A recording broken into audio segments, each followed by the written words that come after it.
ఓం నమ శివాయ.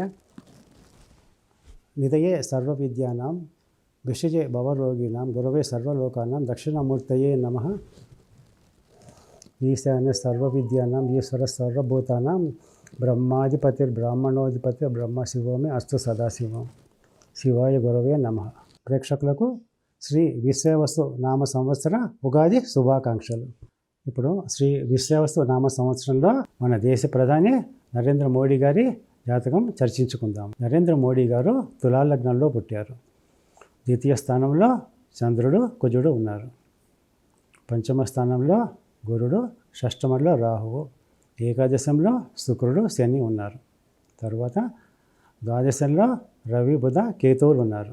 మోడీ గారికి ఏంటంటే లగ్నాధిపతి శుక్రుడు ఏకాదశంలో సింహరాశిలో ఉండడం వలన వారికి ప్రాపంచిక వ్యామోహాలు లేవు, దేని మీద అటాచ్మెంట్ లేదు, అది సూచిస్తుంది అన్నమాట. సింహరాశి అంటే డిటాచ్మెంట్కి సంబంధించినది. తర్వాత ఆయనకి లోపల సంతృప్తి అనేది ఉంటుంది. ఆ శుక్రుని గురుడు చూడడము, లగ్నాన్ని గురుడు చూడడం వల్ల ఆయన సత్వగుణ ప్రధానుడు అని సూచిస్తుంది అన్నమాట.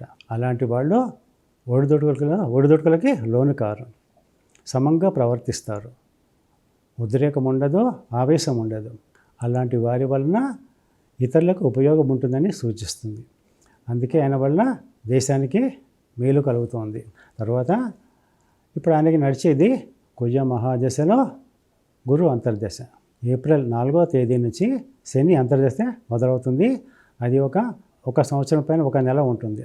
ఈ కుజ దశలో శని అంతర్దశ అంత మంచిది కాదు. ఆయనది వృశ్చిక రాశి అయింది. పంచమ స్థానంలో గోచార శని ఉన్నాడు. గోచార గురుడు అష్టమ స్థానంలో మే 15కి వస్తాడు. అయితే ఇవి రెండు కూడా మంచివి కాదు. దీన్ని బట్టి మనం ఏం చెప్పుకోవాలంటే 2025 ఏప్రిల్ నుంచి 2026 ఏప్రిల్ వరకు మోడీ గారికి కొంత మానసిక అలజడి ఉంటుంది. నిర్ణయాలు తీసుకోవడంలో కొంచెం జాప్యం జరగవచ్చు.